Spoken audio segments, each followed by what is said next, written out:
सिंध हुकूमत जे तर्जुमान मुर्तज़ा वहाब चयो आहे त लॉकडाउन NCOC जी मुशावरत सां लॻायो। वफ़ाक़ी वज़ीर तकरारी बयान ॾिनो आहे। मुर्तज़ा वहाब कराची में प्रेस कॉन्फ्रेंस कंदे चयो त वज़ीर आला संगीन हालतुनि जो पैगाम ॾिनो ऐं गुज़ारिश कई त हिन अहम मसइले ते तनक़ीद खां पासो कयो वञे, पर इन हवाले सां मुख़्तलिफ़ बयान साम्हूं आया आहिनि। हुन चयो त हिकु ज़िम्मेवार हुकूमत जो फ़र्ज़ निभाईंदे सख़्त फ़ैसिला कया। वफ़ाक़ी वज़ीर असद उमर ऐं NCOC सां बि मुशावरत कई। बाद में सूद समाउ वारे वज़ीर तकरारी बयान ॾिनो त सूबे खे लॉकडाउन जो इख्तियार नाहे। मुर्तज़ा वहाब चयो त घरू वज़ारत लॉकडाउन जो नोटिफिकेशन NCOC सां मुशावरत बाद जारी कयो। शहरियुनि समेत मज़हबी जमायतुनि खे तहफ़ुज़ जी अपील बि कई वई।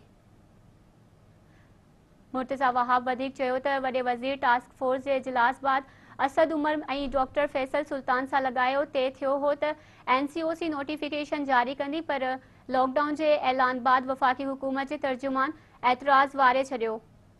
हुन चयो त बैनुल सूबाई ट्रैफ़िक बाबति एतिराज़ हो, जंहिं ते असां तरमीमी नोटिफिकेशन जारी कयो।